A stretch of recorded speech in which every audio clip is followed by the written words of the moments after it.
Good. We'll start the meeting and welcome all. This is the East Lyme Water and Sewer Commission meeting. This is a regular meeting on April 27th, 2001. If you'd all please join me for the Pledge of Allegiance.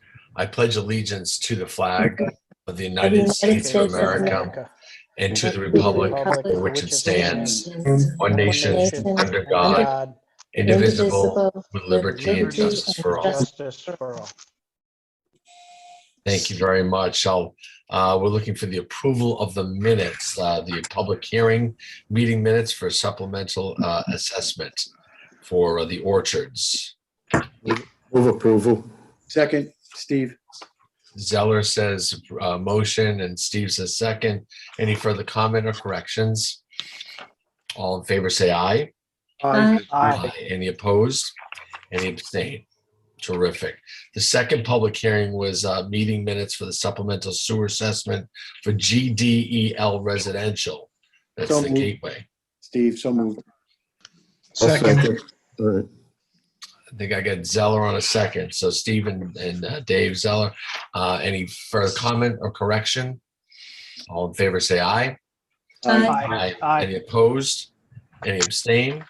Regular meeting minutes of the 23rd of March. So moved, Steve. Steve. Dave Murphy. Second. Dave Murphy, I got you in there. Thank you. Any corrections? I have one correction, Mark.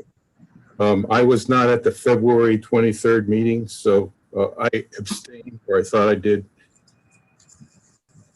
All these that we were talking about tonight is on the 23rd. Are you changing your vote on the other two? Yeah. Yes, but the minutes for March 23rd approved the minutes for February 23rd, at which I was not, and I wasn't there. Got it. I abstain. Item number 2, approval of minutes for the February 23rd regular meeting. And Siri abstained, but I should also abstain. I abstain. And Mr. Mingo abstains. I hear that. Okay, with those corrections, all in favor of the motion say aye. Aye. Aye. Any opposed? Any abstain Abstain. on these minutes? Okay. Delegations. Is there anyone here from the public tonight that would like to speak to the commission on general business?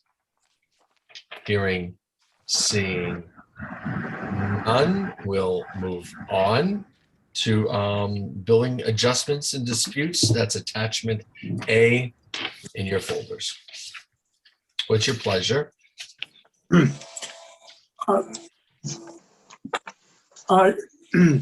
This is Brad. I was wondering whether George Mitchell was on this call. I see his name. I can't find him on my screen. Yeah, he's on there. I'm in the Oh, yeah. dark. Oh, there. There you are, George. I'm right on the top, yeah. At least Good. on my screen. You need one of these fancy Zoom lights like I have. See my Well, glasses? I need a floodlight, yeah. Yeah, there you go. George, how are you, my friend? I'm well, how are you? Good to see you, George. Do you, Brad? Is it customary? Do we have George explain what's going on, or do you want to set the stage? Well, actually, we can start with George. First of all, we have 43,000 South Washington to deal with as well. But since they're not on this call, why don't we go right to 2B, which is George's dispute, and have at it. And I can say that after the last commission meeting, we discussed it. I came up with some thoughts, some calculations. The commission didn't have everything in hand at the time of the meeting, so it was difficult to make a decision. And Mr. Mitchell was able to express his concerns. And I was instructed to go back and talk to Mr. Mitchell and come up with a, some calculations that we could then share with the commission. So we did that. I put some calculations together, and then George put his own together, and we got together and talked about it. And what you see in your packet is a calculation. The first one is entitled Mitchell Trust LLC calculation. That's what George had put together. And all of the numbers are valid. They all look good. And then I did a calculation on the second page, which is done in my own way, which follows more along the lines of how we do the 1 in 10 calculation. Right. The essential difference between the two is that Mr. Mitchell's calculation basically calls for an adjustment over 6 billing periods versus my calculation, which goes over 3 billing periods.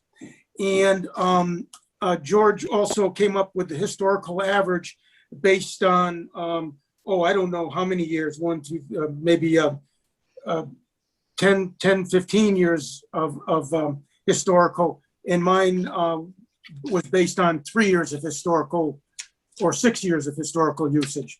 So bottom line, Mr. Mitchell was looking for a reimbursement of or some relief in the order of $30,609.37.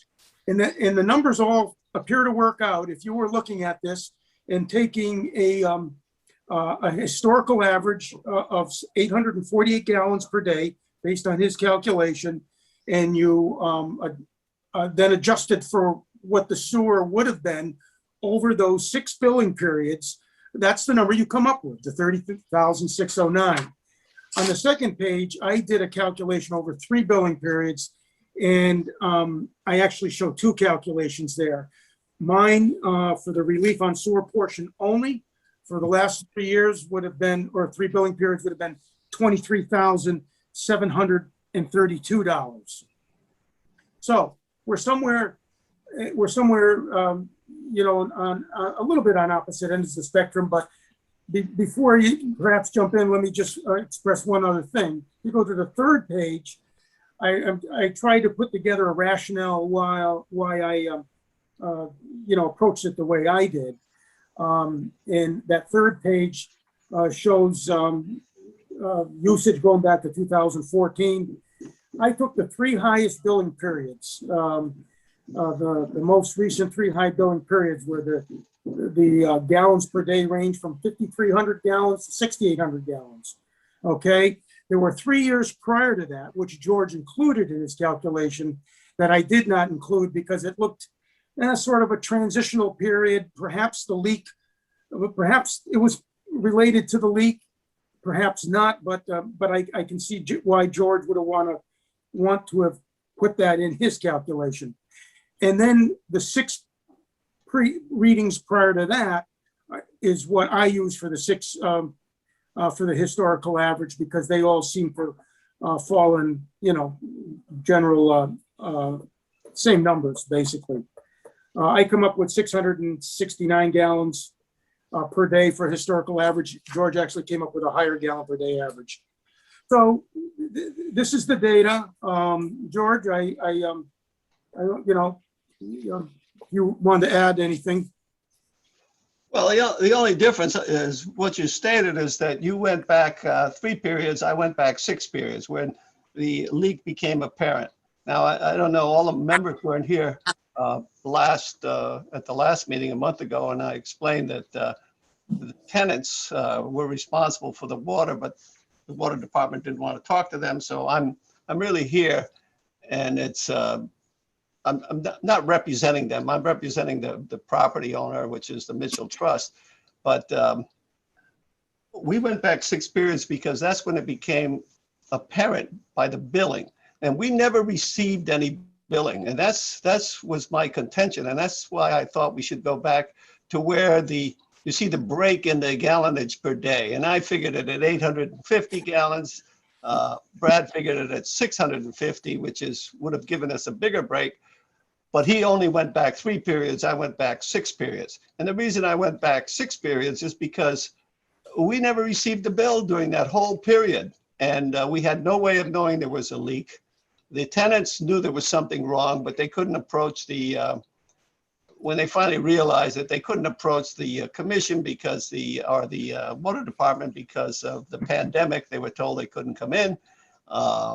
And then when they did finally get in, which was almost in this decade, I mean, in this year, they were told that they could not discuss this with the water department, that it had to be the property owner. So that's when I got involved, and it was much too late, according to your regulations on 1 in 10. It's got to be done within 60 days. But we felt we had a legitimate claim here because we never got a bill. So there is no 60 days because we never got a bill. If it's 60 days within the time you get a bill, then we're still on that in that time span. Let's see what Lucy's marking at. What's that? I think you're just getting some chatter in the background, George. Okay. Well, anyway, that's our position, and you know, to be honest with you, it's not.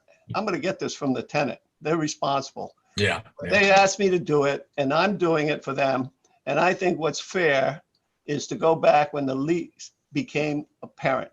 And there was no way of physically determining this leak because it was behind a counter on an outside wall. And until they actually moved out of the place and pulled the counter out, they saw the water going down into the ground, and they had the plumber come in and look at it. And that was Tomasek.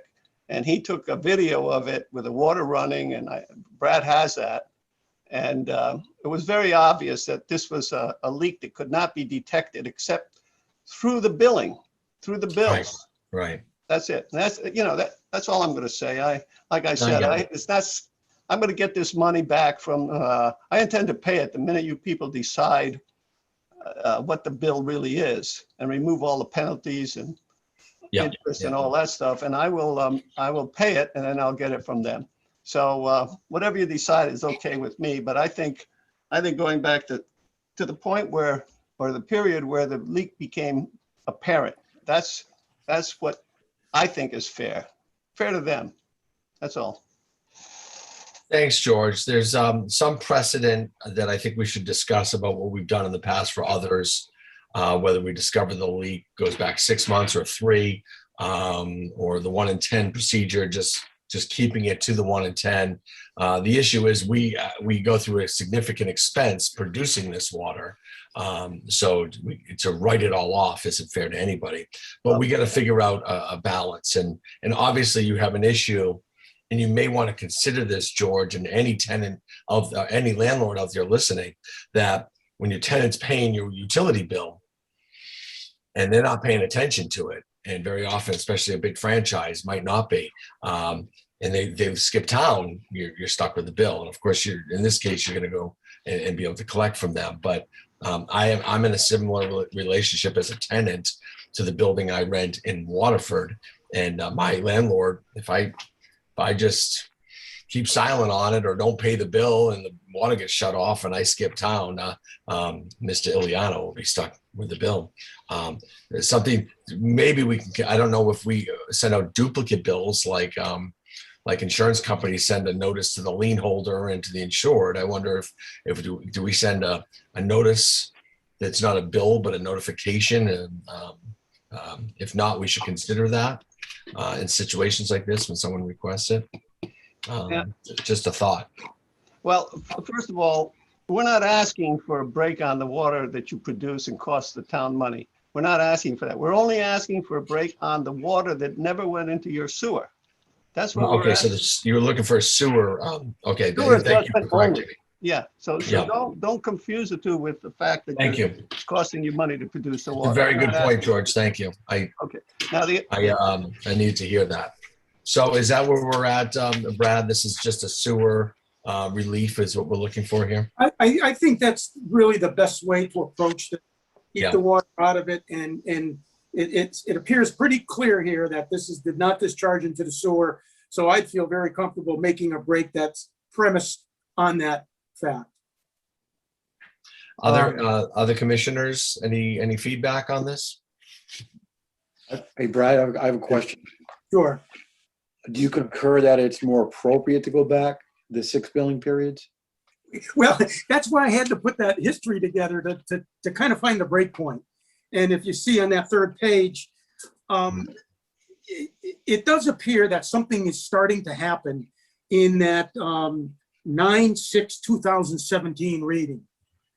I mean, I can see where George could make that argument because the numbers are very consistent for 1, 2, 3, 4, 5, 6 billing periods before that, and then bang, it goes to 1,000. But you know what? 1,000, if it goes back down again, the next billing period, then I could say, okay, it's not a leak.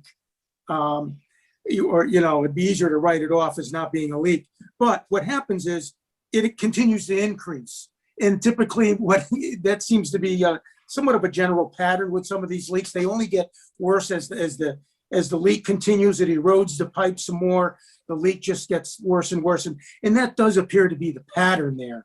So it does, I guess, show some apparency of beginning in that 9/6/17 reading. So would that, I didn't calculate it that way initially as I put this together. so you probably have to run another calculation of the 1 in 10 based on this information. Is that correct? Hello? Brad, Yeah, I'm sorry, you were asking me a question. I had a call come in from my daughter in Oregon, and I just shut her down, but. Oh, I'm sorry. do they know you work at night? You said, I guess, would you have to run another calculation based on this information for us to look at? no, I would not. I mean, if we're basing it on the sewer, my calculation, I have 2 calculations. I have one for sewer, relief on the sewer portion on page 2, which is $23,732. It's essentially the same calculation, just done in a different format than what George did. But I looked at George's numbers and they're all good. So if the commission were to agree that we go back six billing periods, that's the number, 30,609.37, or 30,609 as he rounds it down. I don't have a problem with that. I just want to make sure if we're going to put a motion out, it's based on exactly what numbers. That's what I want to make sure. I mean, Well, we should keep consistent somewhat with our policy, which is 3, right? well, in a case like this, no, this really falls out of the entire 1 in 10 leak adjustment policy. This is what we call like, it's sort of like a one-off. I mean, this is a commercial. It doesn't fit into our policy by definition. So that's why it's even before the commission and being discussed at this length, because it does give the commission the chance to just, figure out an equitable, solution. So I don't think you're on thin ice by doing anything really, other than if you keep it narrow to the sewer. I mean, Right. that we've Right, done. so what you're saying right now, this bill represents all the water is going to be paid for. And if we go back the 6 billing periods, we're going to give them a credit for the sewer of 30,609. That's correct. That's what we would be doing if we go back 6 billing periods. I'll make a motion that we do that. Okay, I have a motion on the floor. Is there a second out there? I'll second that motion. Okay, I have a motion. Dave Zeller seconds. Joe Mingo, do you have a comment? I have a comment. There's a serious problem here. Commercial properties do not come under the 1 in 10. We're setting a precedent here and doing something I don't think we should do. This isn't a 1 in 10. It's not. It is a 1 in 10. He's getting relief, and I don't have a problem with it. But we're setting a precedent here. We have a 1 in 10 policy, and commercial properties are exempt. Well, Joe, really what he's doing is this is an anomaly. He's coming to the commission, asking for relief, presenting his case, and then we make that decision on a case-by-case basis if it doesn't fall in the 1 in 10, which this doesn't. So it's not a 1 in 10. Brad? I mean, am I the only one that makes it that? you're right. You're setting a precedent here. Brad, would it be Commercial fair to property say now that the is going to be commission, able to come back and complain about this? Um, My opinion. I'd like to speak, Mark. sure. Just to clarify, though, my understanding is that the modification is strictly on the sewer side, and that because of the nature of the leak, none of this excess water went into the sewer. So in fact, there was no excess sewage caused by this leak. And so he's paying 100% for the water that was expended during the leak, but not the sewer side because nothing went in the sewer. And I think that's kind of in my mind, it sounds like a unique situation, not a standard 1 in 10. We're just acknowledging that on the sewer side, there wasn't incurred flow, excess flow due to the leak. Any other comments? Mr. Spencer, you have to unmute. So there was, according to for the last 6 periods, there would be no sewer flow at all, Brad? No, there was sewer flow, but the portion of that was associated with the leak did not go into the sewer. How did we determine what that number was? By the 800 gallons a day. That's been calculated in. Yeah, we used the historical average of well, in the case of George's calculation, we used the historical average based on a number of years there, going all the way back to 2017. Okay. That's 848 gallons per day. So that was included in his original sewer bills that were paid? Yes, correct. Okay. Any other comments? I have a comment. I don't know. Are we better off establishing a policy where we only bill property owners versus renters to avoid this? Well,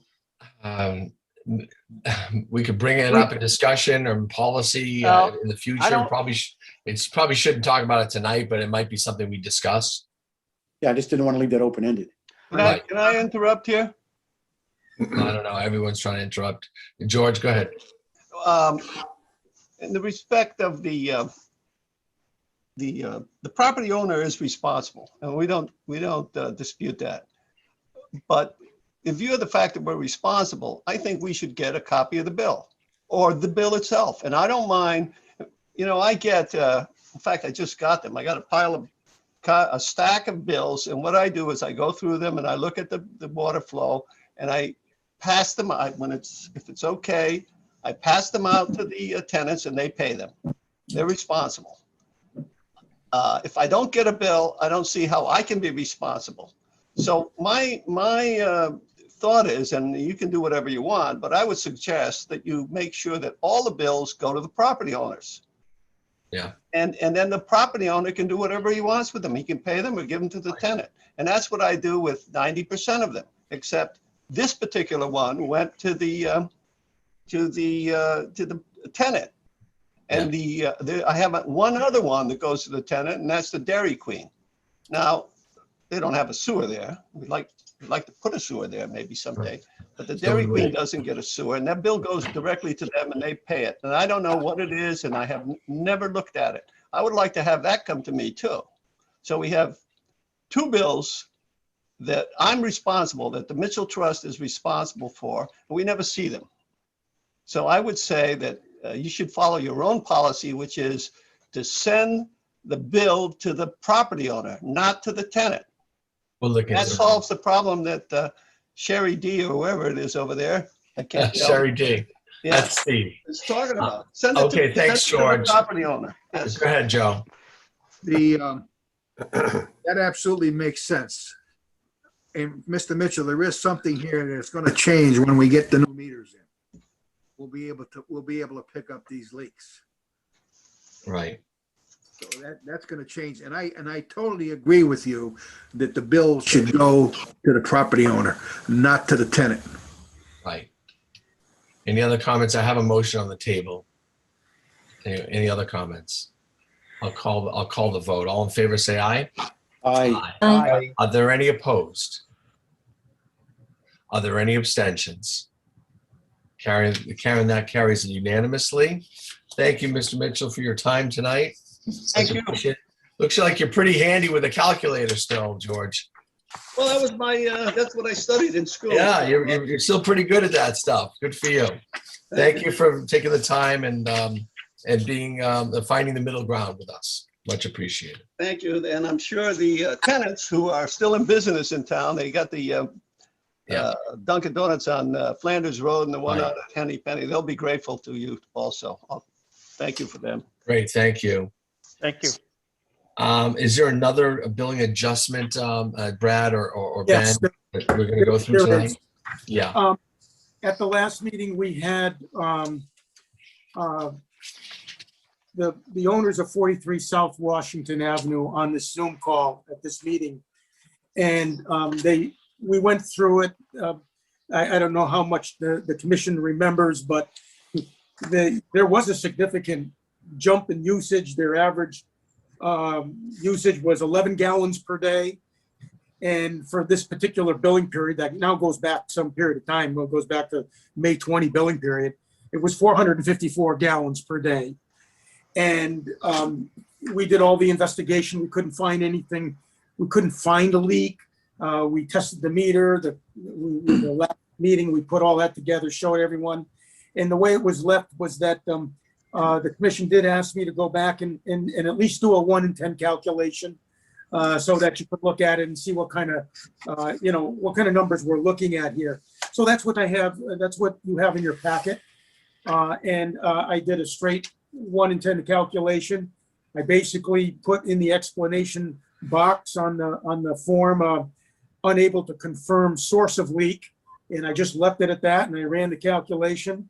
By doing that, their bill of $1,163.94 would reduce down to $617.86. And that's what you have. They indicated at the last meeting that they would not be available to be on this call. Brad, the reason this didn't fall into the 1 in 10 is because they couldn't come up with a source of the leak and a proof that they repaired something, right? That's the reason that we had to, right? So basically the 1 in 10 now, we're going against the 1 in 10. That's why because normally you can, administratively, you can do this. Correct. And that's Okay. what exactly. All right.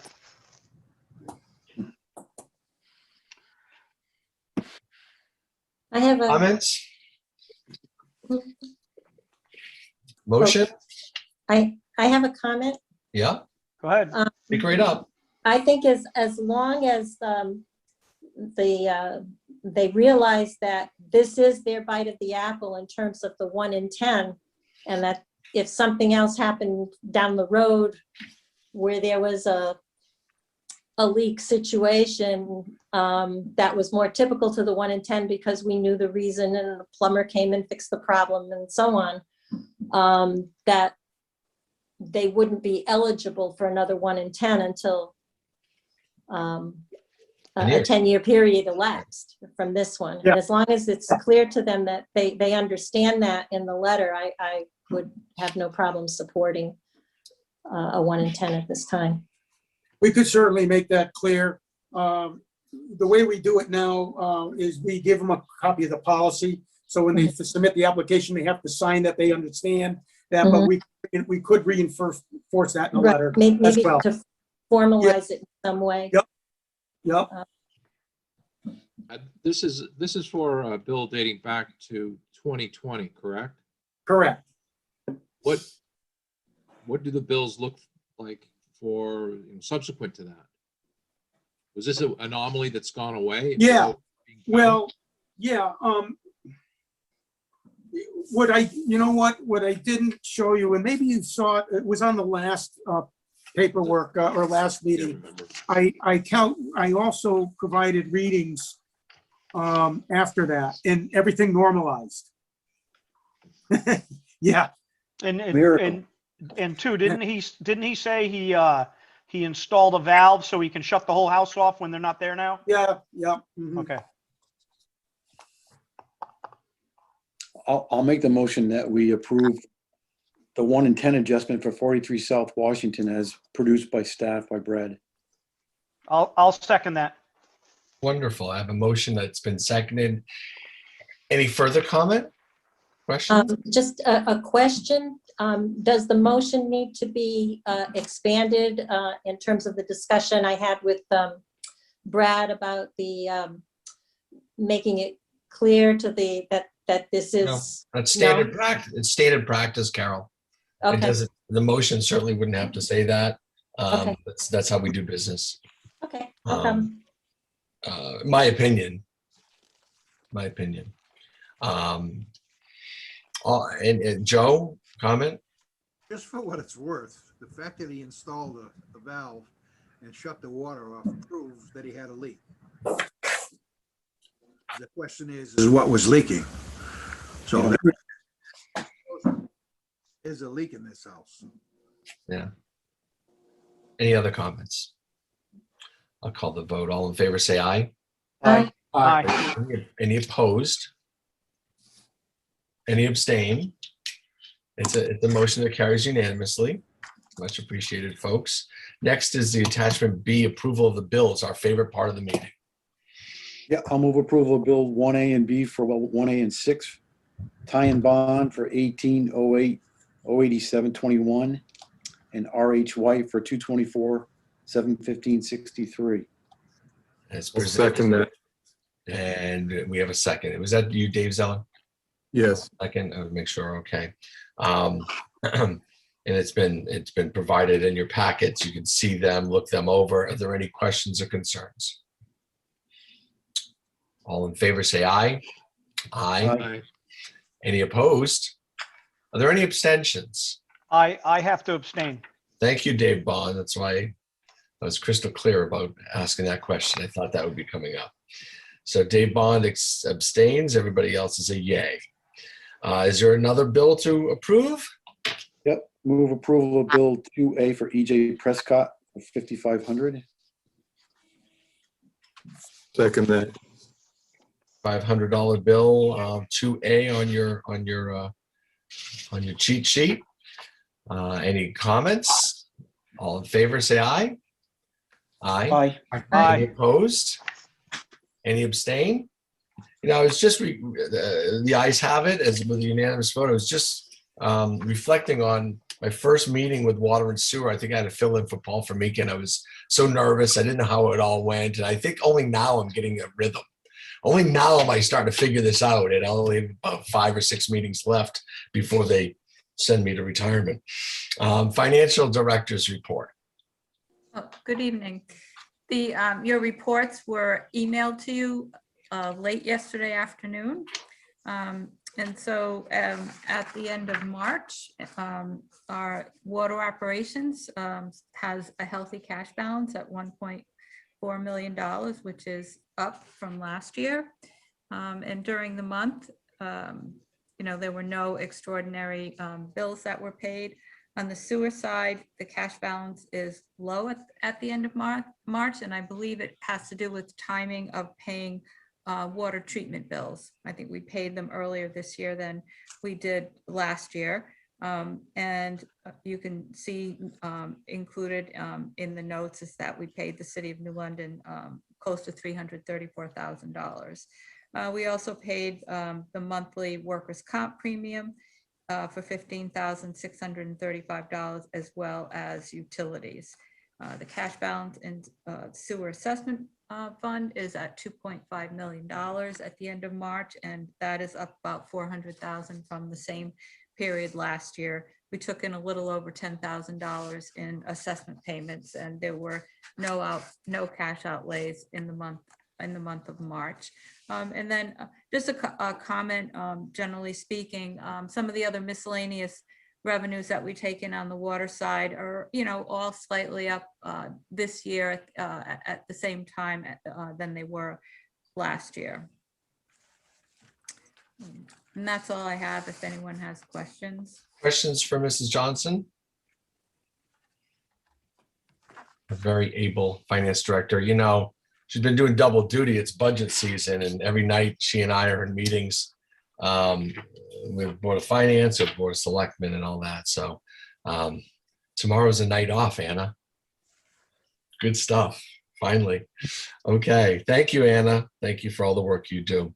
Number 7 on your agenda this evening, ladies and gentlemen, is consider the adoption of the water operating budget for fiscal year 2022 already. Joe, is that something you handle? Yes, it is. So this was the first year since I've actually been here in the 8 years I actually gave you guys the budget in February, gave the commission the budget in February to kind of, at the time in February, as we all remember, I had 10-year analysis on water and sewer. I had done a 10-year analysis in the past on water, but never in sewer. So you guys got that February. Last month, March, we kind of had, brought it up for discussion if anyone had any comments. And here we're in April. So this time, instead of having the 11 by 17 with a gazillion numbers, then I only have a half a gazillion numbers on this sheet. As far as really in the package, I have a list of the actual 1920. Again, it's from the same spreadsheet. The adopted this year and the proposed. One thing that is of note is, and it was my recommendation to do this, and whether the commission so chooses, is I increased the water budget. Can you guys hear me? I increased the water budget by $50,000. So the only thing that has changed in this budget is I added $50,000 to contingencies. And by doing that, I offset it by adding $50,000 into use of retained earnings, which is the money that comes from our meter deposit fund. The reason I threw in the extra $50,000, and I hope the commission would understand this, is with everything going on in the world with procurement materials and things going up, and we have the meter replacement, and there's so many different things that are going to be up in the air coming this year. I just wanted to put a little extra buffer in the contingency line. And I'm not proposing this to be any, when I talked to you guys, I projected about a 2% rate increase. I'd like to say tonight, for the record, I'd say 2 to 2.5. I'd like to keep it at 2, but again, over the next 6 months, we're setting the budget tonight. We're not setting the rate increase.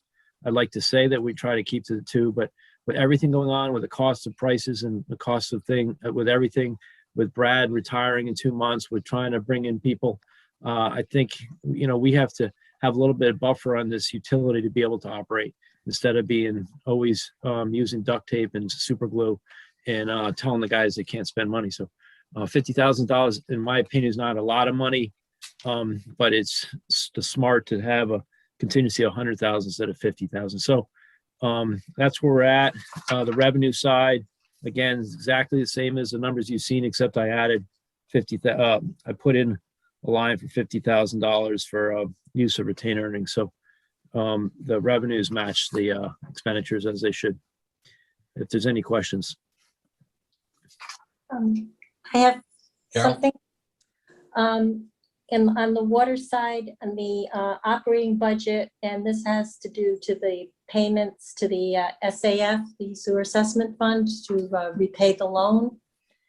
And this is a combination of what's here for 21-22 fiscal year. But going back to the projections that you did 10 years out.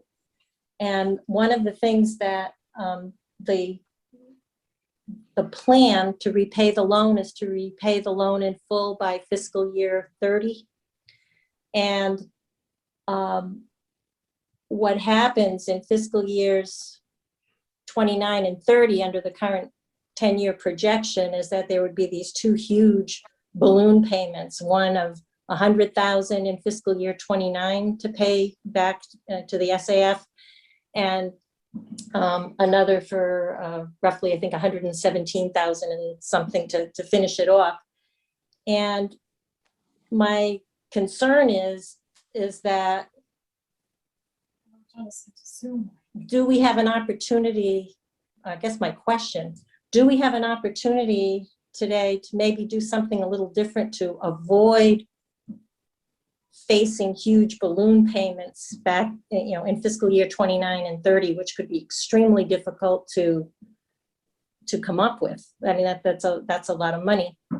And I'm thinking in terms of, I have something for food for thought, or to see how the commission might feel, but as you know, on the revenue side, and I almost hate to say it because I bring it up every year, but we've been doing the 10% to get our annual hydrant payment back up to what it was in fiscal year 99.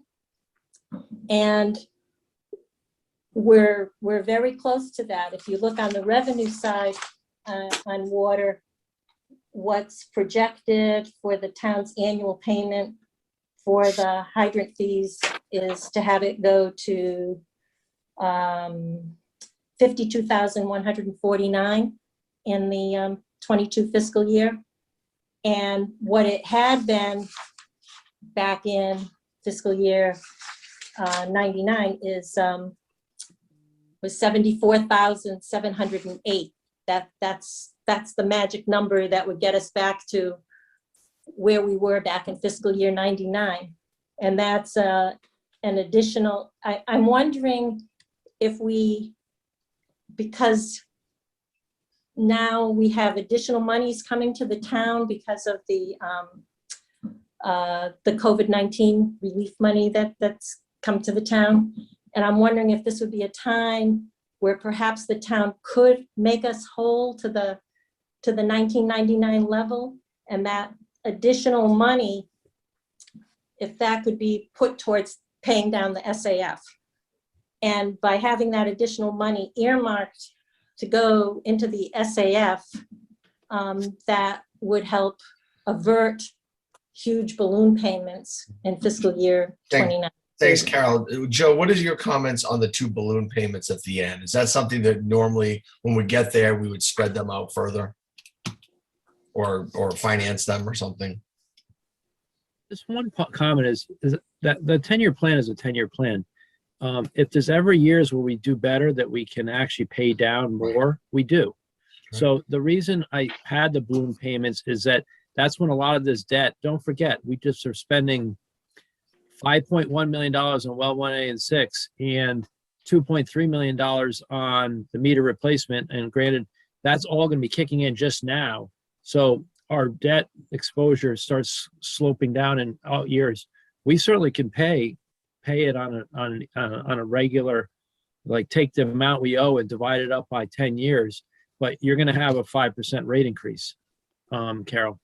And as far as the comment about the keep in raising, well, first of all, the town budget's set, but there's so many things the town does for water that I'm not counting on that we could certainly account for. So if you keep going back to the fire protection thing, We're not going there. there's so much stuff that the town is giving right now that we could certainly charge. I mean, even in Anna's office, I mean, payroll. I mean, the bills I payable, realize, I mean, there's HR, electricity for town hall, we're just about to do the ceilings of this. I mean, there's so many things that we do that we're getting a decent payment. I realize that there is a tremendous synergy between the town and the water operating budget, and it does 2 ways. I mean, there are benefits both ways, but keep in mind, we're talking about getting back to fiscal year 1999 levels, which would, even at that level, that even if we went to the 74, Carol, it's still a huge discount. We're working to get to that 10% at a time. That's the way it is. That's what this commission and the commission way back when that chose to move it back. Don't forget, that was a vote by a commission that lowered those payments and lowered that debt. So it's not something the town owes this water department. It's not a debt that we owe. It was a decision that was made and voted on by the citizens that are represented here. Joe, you have a point? Yes. The commission never voted on this. I beg to differ with you. Okay, it was done. It was done. The problem here is that money should not be in the public works budget. It should be in the public safety budget. 30% of the water system was put in for fire protection. Right. And that's who should be paying this, not Public Works. And it was never voted on this commission to go along with that, because I sat on the commission when it happened and I was against it. We never voted on it. Okay. It was just a political ploy to lower taxes. That's what happened, and I'll take that to my deathbed. That's fine. It was a big. That's where we're at. We're not using American Rescue funds to replenish the funds. It's not something the town's going to do. It's not going to come up on our agenda at the Board of Selectmen. We are considering water and sewer expenditures, and that's something that might be on our, well, it is on our agenda. So let's wait till we get to that point and we can talk about that. I'll make a motion. Yes, please. To adopt the proposed fiscal 2021 operating budget for the water department as presented. Second. Jerry D makes a motion. It's been seconded by David Jock. Any other comments? All in favor, say aye. Aye. Aye. And any opposed? Any abstain? Okay. We'll move to the sewer operating budget. Joe? Same as obviously the everything that you guys were given in February, discussed in March. We're sitting at April. However, on the sewer side, everything is exactly as presented in March. I don't have any additions. I just think there was the reason I added the 50,000 on the water side is there was just more unknowns on the water side than sewer side. So I'm presenting it as the same as we had. It's showing a 4.4% increase in the sewer operating budget, but I'm projecting about a 3 to 3.5% sewer rate increase potential. But of that, about 90% of that increase is for treatment plant is for New London and Waterford. It's costs out of our control. So it's very minimal of our side of the operating costs. So if I can answer any questions. Hey, Joe, I mean, so you're looking at an increase. What are you proposing for an increase this year on the sewer side? Because I know for a fact right now in our world, hey, copper, steel, PVC, chemicals, fuel, everything's gone up 17 to 20% in the last 3 months. That's gonna affect our budget next year. Well, we could increase. The reason on the water, I had a lot of issues with water. I mean, we certainly can add to it. The pressure on the sewer budget's always because there's not as many customers and it's just it's so hypersensitive. We could add money to the contingency. We have 50,000 in here. We could add another 50,000 this budget, but it's gonna I mean, we could be sitting at a 4 to 5% rate increase, which we've been trying to. It's always that dilemma of, I mean, we're not proposing a rate increase right now. We're proposing an operating budget, and this one is already, you know, I already had to add 90,000 to this budget for treatment plants to cover for New London and Waterford. So, and the whole budget's up 95,000. So if we want to add, I mean, at the, you know, whatever the commission. I would support adding 20, 30, 40, $50,000 if that's what you're saying. Well, I'm just, my thing is, Joe, is that I think we're going to get blindsided next year by these treatment costs. I mean, right now, I don't know if Ben's involved with some of this stuff, but some of these other treatment facilities are starting to get away from even using chemicals because of the expense, the expense of the chemicals, fluoride. A lot of these towns now are dumping the fluoride because of the expense of it, and we're going to get blindsided by some of the expenses on the treatment side, especially we have no control. I think we're going to be, if we're not at least having our mind, I think we're going to get blindsided by some of these expenses next year. Well, when you say treatment side, and you bring up fluoride, are you Well, I'm insinuating just water? Well, water too, fluoride, and then too, all the polymer, they're saying the polymer increases and all that they're, right now, they're only holding their prices for 10 days. That's all they're holding their prices for. If the commission, I understand. I mean, when I talked to you in February, it's almost a different world from February to now, even as far as what's going on with the concerns of inflation and trying to procure stuff. I'm certainly willing to go along if the commission wants to add money to this budget. It's always tough because our sewer rate's kind of up there. Our water rate is actually right in line with other areas. Our sewer rate is, if you compare it to other sewer utilities, is on the higher side. The problem is we have 23 pump stations that we pump our flow through 2 separate towns, 8 miles. So we have so much more infrastructure, whereas New London has, I think, 4 pump stations. They have so much more of their system is gravity. So we're going to be always stressed on the sewer rate side, but I'm more than willing to, if you add money, 30, 40,000, 50,000, it's just going to increase the rates, rate hikes come October.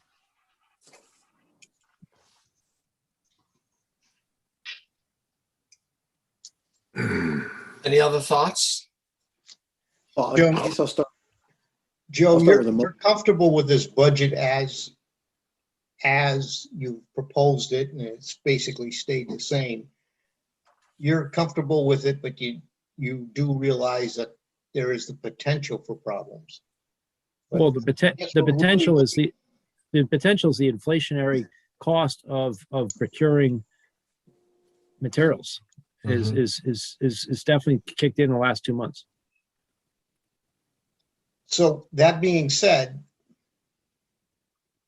would you be more comfortable if we added, I don't know, $25,000 to your contingency to cover some of these costs? Or are you comfortable that you think, you said 3.5% is what you were thinking? I mean, is that, 0.75% going to make a difference to you? I appreciate Dave bringing up, and I would actually be more comfortable if we added 25,000 to contingency, on the caveat that we just don't spend it, and we sit in October and we'll have a better capability. Because if we're going to know, what's that? That's 6 months from now. If everything with the inflation is kicking in like we're saying, then we use the 25. If everything is panning out where some of the things are going on that we have a better understanding of, we don't spend the money, and then we keep any rate increases to what we are. We have the ability to come in under budget if we so choose, and that would help our rate. So I do appreciate. I think we should. My recommendation after hearing the talk is that we should add 25,000 to the contingency, bring it up from 50 to 75.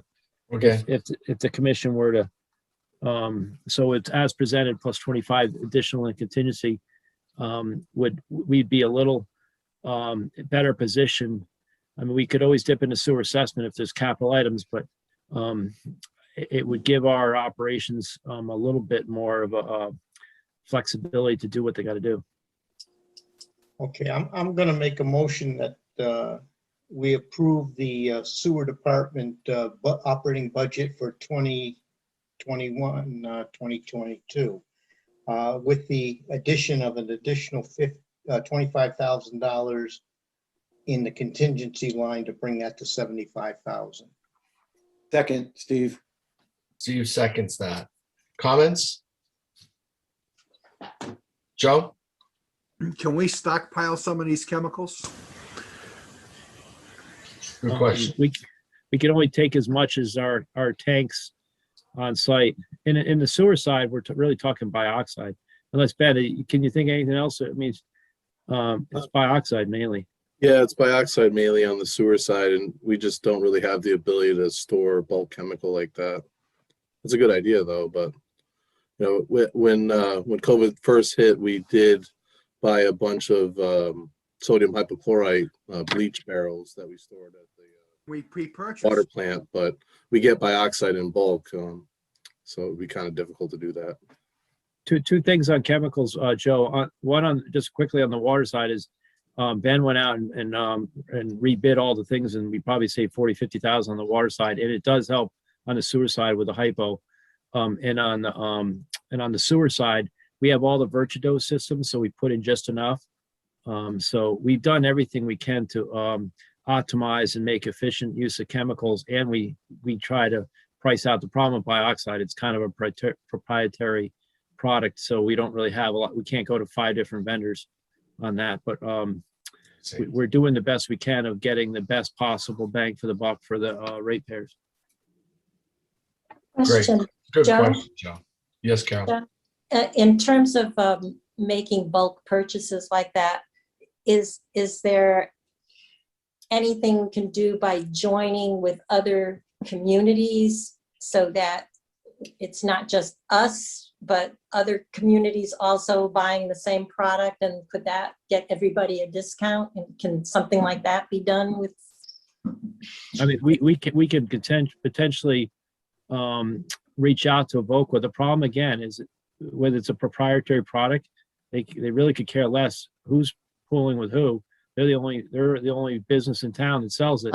So they don't care if New London and Waterford in on it. They're still going to sell us all the same price because who else are we going to go to?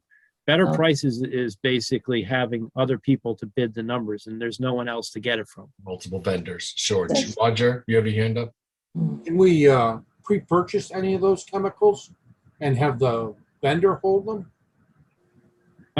We can. Well, I mean, I hear you guys loud and clear, and we'll try to work with Evoqua to do anything we can. We just aren't sitting in a big position of leverage with them.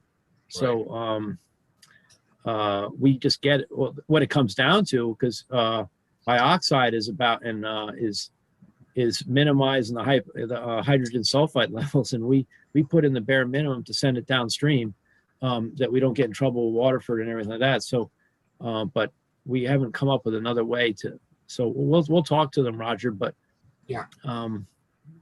we don't have a lot of power in negotiating with Evoqua. All good questions. I have one other question, Mark. Just in general, with the modification to the budget to add 25,000 to the contingency, what does that do to the range of a potential rate increase down the road? Like you gave us a range, Joe, for on the water side. What would that do on the sewer side? Well, by simple math, if the budget's up 95,000 and I'm proposing a 3.25%, it's basically every 30,000 is a percent. So it might be around 4 instead of 3.25. Okay, so 3.25 to 4. Okay, thank you. Any other questions? We'll call the vote. All in favor, say aye. Aye. Aye. Any opposed? Aye. Any abstentions? We're going to set the public hearing date for the proposed sewer assessments. Ben, do you have a suggestion on that? Yeah, I can speak to that tonight. Just some background. Obviously, last month we dealt with the bigger Orchards and Gateway developments for sewer assessment.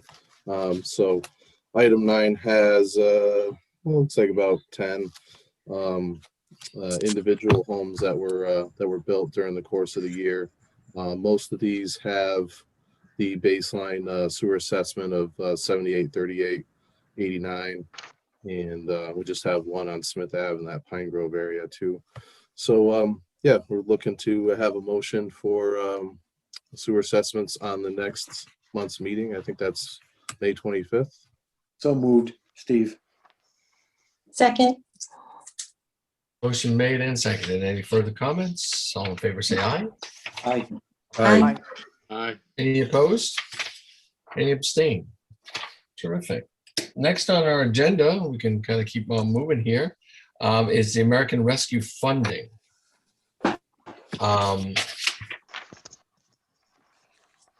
Yeah, Mark, I was Not going what I to have in start front of that. me. So Yeah, I mean, go ahead, Joe.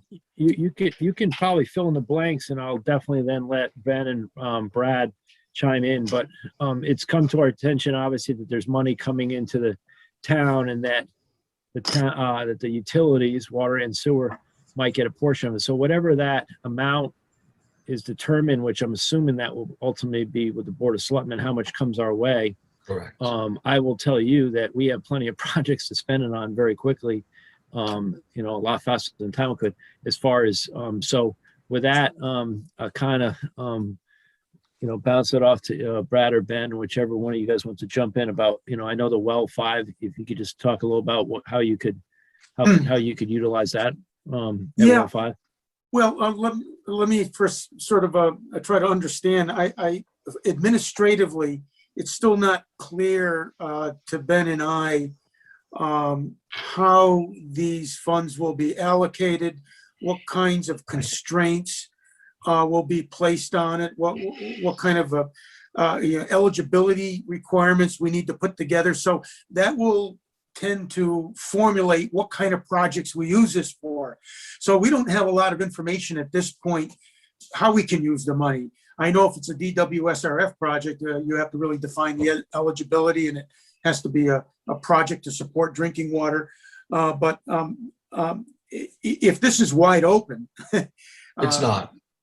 Okay, It's then not. we need to understand that process a little bit, and Yeah, then we let can me- narrow down what we need to do. Let me back the train up a little bit. You all know what this American Rescue funding is. Each town in America is getting a significant chunk of money. We're getting $1.9 million divided by 2, spread over 2 years. Probably June of this year we'll get half, and June of the following year we'll get the other half. There's also some county money which could double that number. So we're as a town are supposed to, we're going to get direction from the U.S. Treasury by May 11th on how and what the parameters are to spend it. The Board of Selectmen will decide this. Now, the primary spending and how we've categorized this. So the priority has been for food and food lockers and the Shoreline Soup Kitchen and even the Giving Garden that's recently been formed. High again on the priority list is mental health. We're looking into adding some social workers in tandem with the schools and dovetailing with what the schools do in the schools, but for our community, people that might not be associated with schools, families that might be in crisis. I think a lot of people are going to have a trouble getting some footing after this COVID crisis goes or continues. Second, maybe a second priority is the business community. That we got to shore up the business community, put people back on our sidewalks, make our Main Street, our Flanders Road, our Flanders Four Corners a strong and viable business community. That's very much spelled out. Also within this are town projects. And also spelled out separately are water and sewer and utilities, IT, water and sewer. What percentage of the money goes to the water and sewer? I don't know. I am going to suspect, though, that the Board of Selectmen is going to say, what are your projects and how will it benefit the entire town? Because this was money going to every citizen. This is 18,000 people's money, not just the ratepayers. So how can we benefit the entire town by making our water system stronger, looking for another well on the west side of town? We may want to use that parameter. Let's say at the end of the day, it's $400,000 coming to the water and sewer department. What could we do that would benefit, in theory? Mhm. That's perfect. Yep. Yeah. So that kind of brings you down a little bit about, Sure. and maybe narrow focuses your thinking about what we could use it for. And we're not ready to talk about it yet. Again, this is going to roll out over 2 years. I think the selectmen are going to have a lot on their plate dealing with hunger, dealing with mental health, dealing with the business community, and then the town projects. And there's projects like the dams that need to be rebuilt in this town. This would be an excellent thing for use of the money to fix the public works projects that are coming up, like the dams. Someone mentioned the high school baseball field. I mean, it's a field that's been sitting out there for 50 years and it's always been swampy, from what I've been told. They built it on a swamp. So do we fix it once and for all? Do we fix things in our town that need fixing before we start engaging the public on what else do you want? A disc golf, more walking trails, a bike trail, a dog park, blah, blah, blah, blah, blah, blah. Before we start adding on more services and recreation, let's fix what we have and make sure what we have is done right. Maybe tucking some money away for the football field turf replacement. That thing is 10 years old. It's going to start needing a replacement one of these years. Maybe those are the kind of things we're doing. But specifically, the bill does say water and sewer utilities. So we are going to have that discussion and try to carve out some money. I think we should, as a commission, be looking at something that would benefit the whole. So I don't know how we want to proceed. I'm sure I put that back to you and put that back to the commission. If the commissioners have ideas how we might be able to benefit the 18,000 people in our town and for the next generation of East Limers, maybe you can forward that to staff. Maybe, as Brad is winding down, maybe Ben can take up the lead on this and maybe have a discussion with him offline, and then we can bring it to the commission next month. We'll only start having that conversation next month. It'll probably be 6 months before we actually have a firm grip on how much money we'd have for you folks. Okay. Yes, Dave. Mark, what's the status of the fuel cell for the Lily Behane's? That went away. That was a company that had a handle on some grant money and some freebies that were being given out, and that went away. We didn't qualify, or they chose to go somewhere else. Or I have that about right, don't I, Joe? I have that about right. Yeah, I think the state grants dried up. Yeah, is what happened. Because that would be a big benefit to. Yeah, you're right. I mean, we got pump stations, we got 2 schools, community center, library. I mean, that would cut back on our expenses that would actually save us tax money. Yeah. That's a good suggestion, Dave. That builds up our infrastructure, which is part of this thing, not just building dog parks, but building infrastructure and strength in our community. It's a good suggestion. I'm going to write that one down. Okay. I don't know what one of those things costs. So, I mean, if we're only talking $1.9 million total, there's a whole lot of people nipping at my wallet right now. So, I don't know. Carol? I think, we have the advantage as a town that we just recently approved our plan of conservation and development. And within that, there were a number of recommendations as it related to water and sewer. And I think that it would be very important to take a look at those and see where that might fall in terms of perhaps prioritizing a project. Yeah. And I definitely like the idea of a new well and looking at that. I think that's something to have that resiliency in case, right, God forbid, we lose a well, that we've planned ahead. And that would be very important to the town. But I think taking a look at the recommendations that came out of our POCD and looking how that relates to Brad put out like a 10-year plan, with our budget planning. And there were a number of things on there that I think tie in with some of the recommendations in the POCD.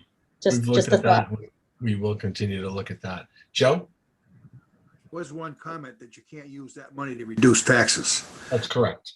So I'm going to give you we have 2 sewer pump stations that are antiques that need an extreme amount of replacement. And we definitely need a well north of 95. Right. a new source of water. And this benefits everybody. Everybody in this town benefits from the fact that we have a public water system, just in what it saves and their fire insurance. Now, it does help the whole town, if you want to use that argument. Okay, great. Anybody else? All right. Yeah, we'll have more and more discussion on it. We'll get the staff kind of brainstorming, and if you want to fire them any ideas, they've heard some already, that would be great. And this will be something that'll be ongoing. And eventually we'd want you to come forward with a prioritized list and a budget.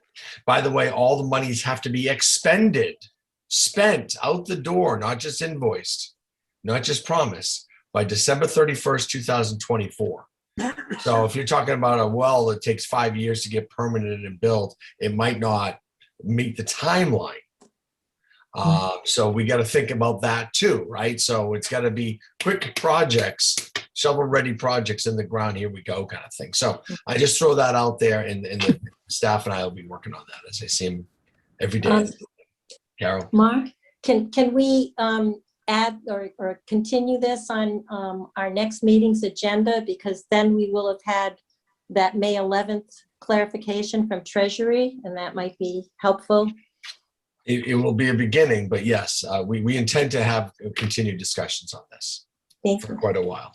You got it. Next on our agenda, if there's no other questions on the American Rescue, and by the way, if you have any questions on how this is rolling out, I've been in nothing but webinars and Zoom conferences on this thing since March 11th, when Biden signed the bill.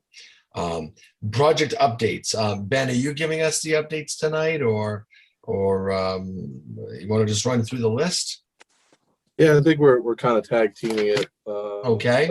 Brad was Meter gonna- replacement. we're gonna talk about- Actually, did you want me to go? I mean, Yeah. look at on the meter replacement. I talked to Ben and Brad about it today, and basically we're kind of in a holding pattern with our cards in our hand. The reason being is that this legislation at the state level is picking up a little steam that allows us to do exactly what we're doing with the contractor we have. The problem is we can't wait another year for that. So we're hoping it's probably going to be in the next month or two. We really have to determine, probably more 2 months. We have to really figure out if this thing is going to have legs, if that's the track we're going to take, or, shift and go to the hiring our own people, and basically like what the plan we told you last time. Last time we talked, we didn't really know that this legislation was going to have a lot of steam to it. So that's pretty much all we have right now. It's each month we'll give you an update on where this legislation's at, and if it's picking up enough steam that it's something to go on, or we have to go the different route that we talked about. So that's pretty much our update on that one.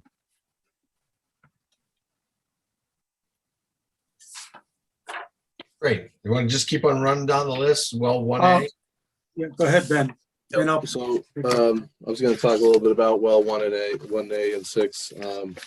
As you can tell, we're nearing the end of the construction project, and we're getting really excited to start this up and see how it runs. By the time we meet in May's meeting, we're hoping that we'll be at a point of substantial completion where we can actually run well 1A through the treatment process and have both 1A and 6 operational. So that'll be a huge milestone. There's some things that you have on item 11B that we're looking at for change orders, and this is kind of a rundown of the change orders in white that have already been processed at the top, and then you'll see a list of change orders in green that we really feel we want to try to include in this project with the contingency money that's left over. The items in yellow, we still kind of are up in the air about, and we are looking for some more information from the commission, particularly PCO number 20, which was the replacement of the remaining part of the roof, or I should say the original part of the building that was not in the original scope to be replaced. We received the first quote of $36,414, and then subsequently a second quote, again, for asphalt shingles to match the new building with the old was it was 26,110. In PCO 21, we looked at Dave Murphy's opinion of looking at a standing seam roof, and our first quote actually came back at 171,360, which was way out of the ballpark. But then subsequently, a couple of weeks ago, we got a estimate for about 67,000. So that obviously wouldn't require us to spend the 26,000 that we have in green, but unfortunately, that would require ripping off the original roof and the new roof that was just completed on the asphalt shingle. So just to kind of recap that a little bit, for 26,000, we can do the original structure and have it match the new structure with 30-year architectural shingles on it, or we can look at possibly the standing seam metal roof. But there's also a couple of other things that we have to look at here, specifically PCO 29 that's in yellow. That was looking at replacing the siding on the, we call it the GAC building, the granular activated carbon building, that was installed in the late 80s in response to some MTBE that was found in the groundwater there. That's never been detected in the last 25 years or so, but the building remains, and we'd like to keep it operational. So we're looking at siding that, and there's a range of prices there. 21,000 would just be painting it.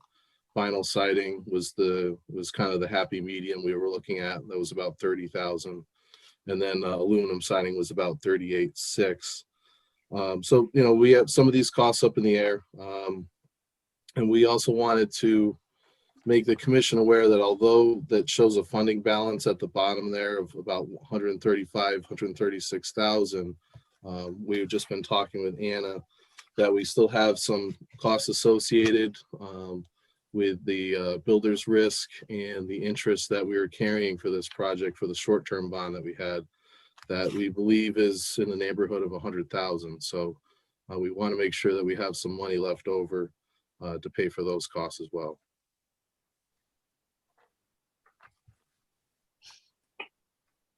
Questions? Are you looking for a consensus or an approval to go forward with these?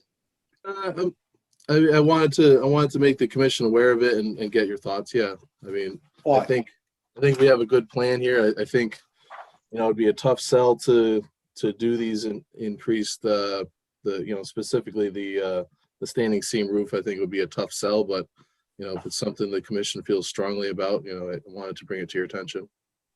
Well, I could see I can't see ripping out the new roof. Let's put it that way. Yeah.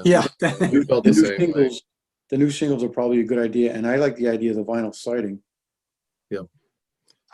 Yeah, so I mean, if it stands as it is, I think we should be able to do everything on here and maybe even sneak in a couple things at the end, but spare parts and that kind of thing. But overall, I think we're in good shape. And I think especially redoing the roofs at well 1 and 1A will be important because obviously we're still going to be using well 1A, and the contractor actually had to move the VFD from 1A into well 1 itself. That VFD has an integrated soft start bypass. It's a huge cabinet, so that had to be moved into that building. So we'll obviously still need that building to remain functional.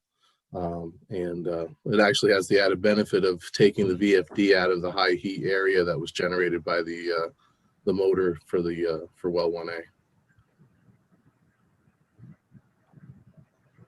Other questions or points? That's about it. Okay. Want to keep rolling then? Yeah, I think we have the Taste. we have the taste and order here. I have so we've been working with Ty and Bond, who's our contractor that's been working on the well 1A and 6 project, and trying to explore the taste and odor issues that we were experiencing, specifically in the Giant's Neck area of town.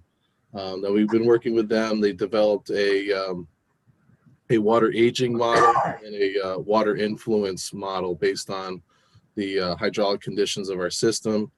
And they confirmed that a lot of the Giant's Neck area isn't influenced by the wells at 2A, 3A, and 3B.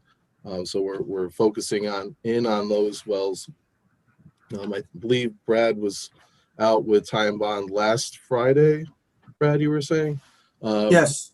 And had a little bit of, there was some dosing that was experimented with, specifically on potassium permanganate for increasing the oxidant level entering the pressure filters. And it seemed like there was some success there. I don't know if you wanted to add anything on that, Brad, but. Yeah, I'll just briefly mention that we had the Time Bond crew out at the treatment plant at Bride Lake. And there was a half a dozen of us that sampled, tested, smelled the water. And because it is such a subjective sort of thing, the range of comments are similar to the range of comments you get from the public and our customers. But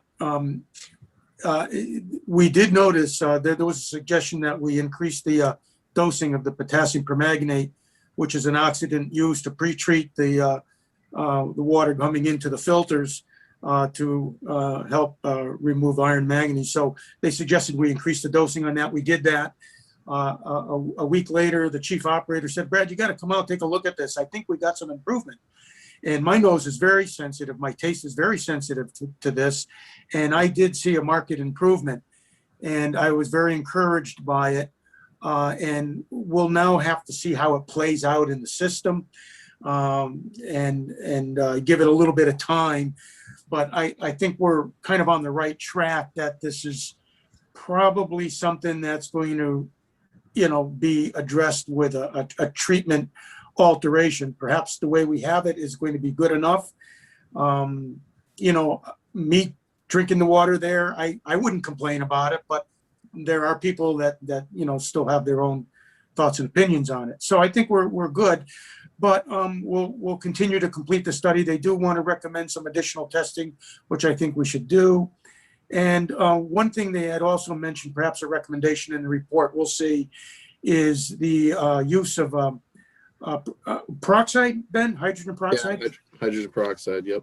Yeah, they've had a similar experience with Aquarian water, with a well supply located adjacent to a surface water body, and same sorts of complaints.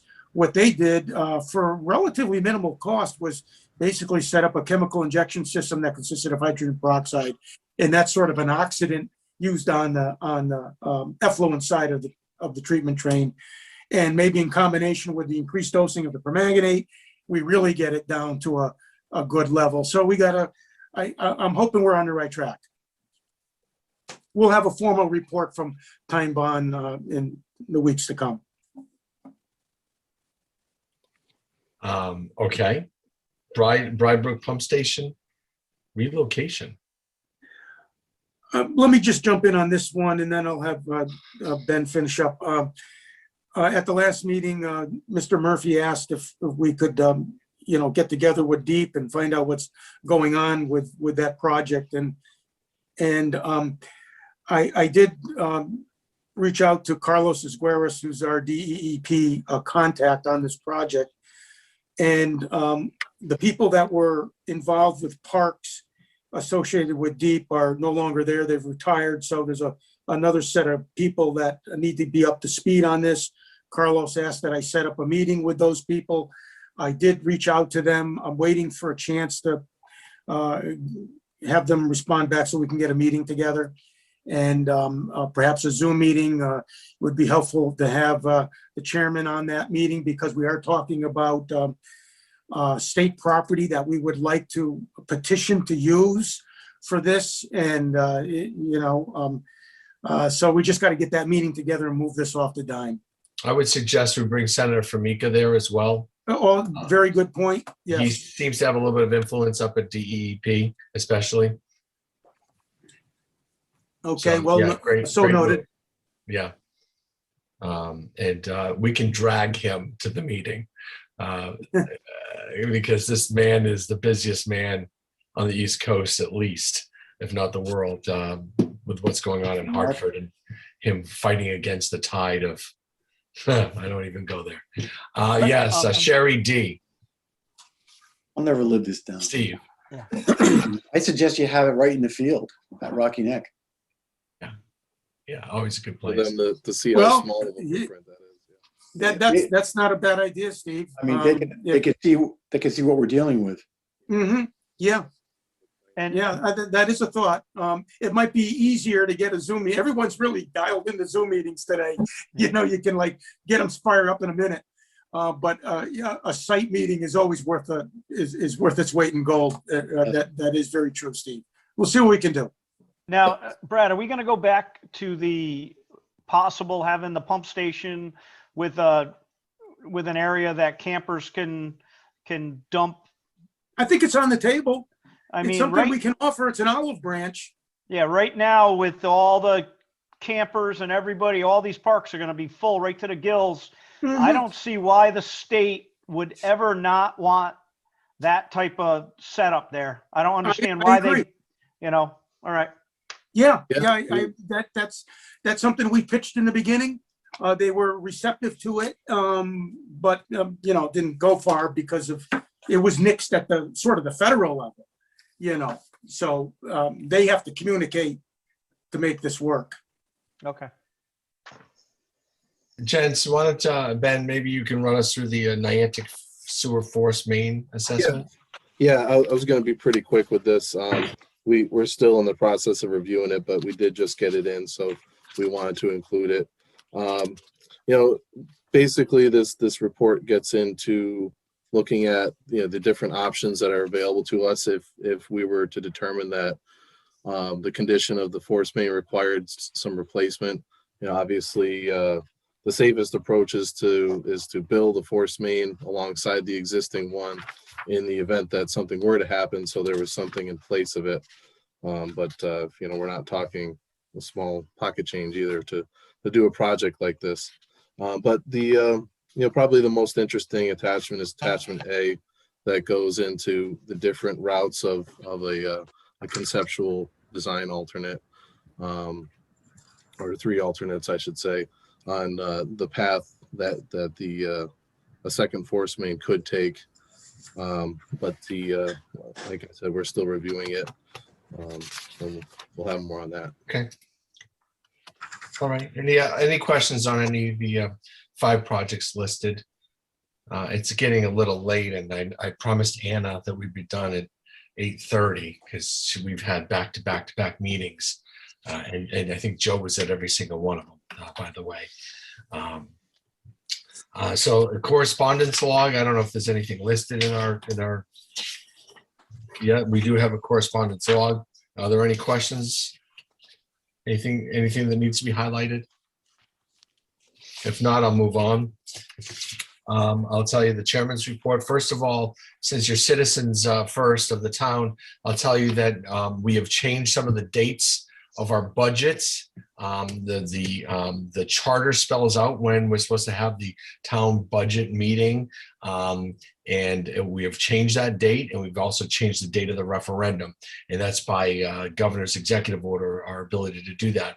This coming Monday, May 3rd, at the East Lyme High School auditorium, we will have the annual budget meeting. Of course, it's all watered down now because we adjourned right to a referendum anyway. It's an automatic referendum. We will vote on the capital plan and a nuclear safety equipment grant that we got, $44,000, because we're a nuclear town and we're going to go out and buy public safety radios with them. So we will have that annual meeting this coming Monday, May 3rd, in the auditorium. We changed the date 1 week early so that we could allow for absentee ballots, because when you only have 10 days to print the ballots, mail them out, get them back in, and have them count and all that, well, we'd end up like another like another Georgia or some of these other foolish states that don't know how to run elections. We do. We realize the problem, so we stretched out the middle ground. So our meeting will be on Monday. By Wednesday next week, May 5th, you'll be able to pick up an absentee ballot or request that it gets mailed out to you.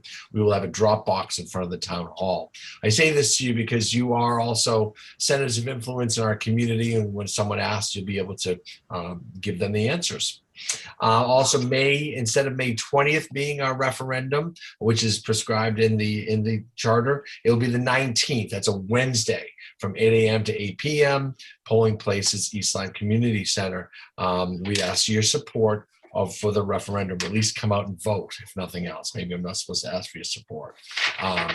But that's what's going on there. I'll tell you that the Tri-Town, we are probably getting to the point we got to put the subcommittee together. Joe, you and I talked about that. We're almost at that point to pull the subcommittee together and talk about the issues. You were on mute. Yeah, there you go, Joe. Are we about there, Joe? Absolutely. Yeah. So the document, the attorney O'Connell's taking a look at it right now. So we have our all three attorneys are looking at the final product to then go to the subcommittees to talk about how they like it and what they would like changed in it. But we needed a working document to work from, and you understand all the particulars. And I'll tell you what, the other two towns are very sensitive to East Lyme's needs and we're very accommodating. And I do appreciate working in tandem with them. At the very beginning, we talked about when we had the three chairs and the three utility managers, we talked about fairness. That the bottom line is we need to be fair to little old lady that lives on Main Street in Niantic and the little old lady that's on Main Street in New London and Main Street in Waterford. No one wants to pay for someone else's portion of the sewer. We're all working together, and we work darn hard to make sure that it was balanced for everybody. And there's some particular issues that have changed in the last 30 years. We're going to pull a subcommittee together in the next couple of weeks. So be watching for that announcement, and then it will come to the full board. Okay. Know that we are working on that. And though it's slow and it's deliberate, it's being done correctly with the next 20 or 30 years in mind. Okay. Any questions for me as chairman, as first selectman during the chairman's report? I open it up. Steve? Are there any plans to resume meetings in person? Yeah, that's going to happen probably in May. I say when we get to May 25th, your meeting, we'll be ready to go. We are comfortable with this. It is accommodating. It's nice for me to sit here and, when I'm done with my meeting, I can hit the couch really quick and catch the end of the Sox game, but and not trudge out to the town hall. But no doubt about it, it's more efficient and more. There's something that we lose on Zoom. So being able to be together in one room, I think would be good. In this particular group, I would probably put the tables in the room in a circle because, there are so many of us, we can't all sit up at that counter. I mean, there's still 6-foot distancing issues inside. And there are still, if you're that close, you got to wear a mask. So we're moving toward that, Steve, but I hold on that final answer. I don't know if it'll be May or if we might want to wait a little bit longer. And I know there's some issues. Joe has mentioned that it'd be easier for him to stay on Zoom and can we hybrid? So, and there's some other people in town that have asked for that. So that gets a little clunky and a little clumsy. So we'll work through that. Have the town hall offices reopened? The town hall is unlocked and ready to go. Yes. The library's open. Everything's open. Most programming is resumed, but somehow, the senior center is still, touch and go, but we'll see the beaches open this year, and we'll see the camps and all that stuff. The ball fields are open, so that's all good. We're not going to have Celebrate East Lyme this year, and the only reason for that is Sailfest canceled, and we were fearful that we would be the premier fireworks and festival, and everybody in southeastern Connecticut would end up on our main street, and we couldn't control the crowds. The whole thing was supposed to be a 50% capacity thing. We don't have a gate. And I said, well, just bring in 50% of the vendors and only line one side of the street, but that doesn't control the crowd. So we decided to push it off for one more year. We do have an Oyster Fest in the fall, and we might hype that up a little bit more, hoping that COVID is that much further behind us at that point. Good questions. Anything else? And I've already gone past my 90-minute allotment. I'm sorry. We'll go to the staff updates, water department, monthly report, sewer department, monthly report. Dave, you usually have something good to ask. Dave Murph. No, everything looked good. Okay. You got a reputation, man. You got a reputation early on. Much appreciated. Future agenda items. If not, we can adjourn and just Move to adjourn. yeah, just 5 minutes late. Move to adjourn. So moved and seconded, and all in favor say aye. Aye. Folks, you do good work for the town. It's much appreciated, and we'll see you next month, whether it's in person or from the comfort of your living room, dining room. So take care, be safe.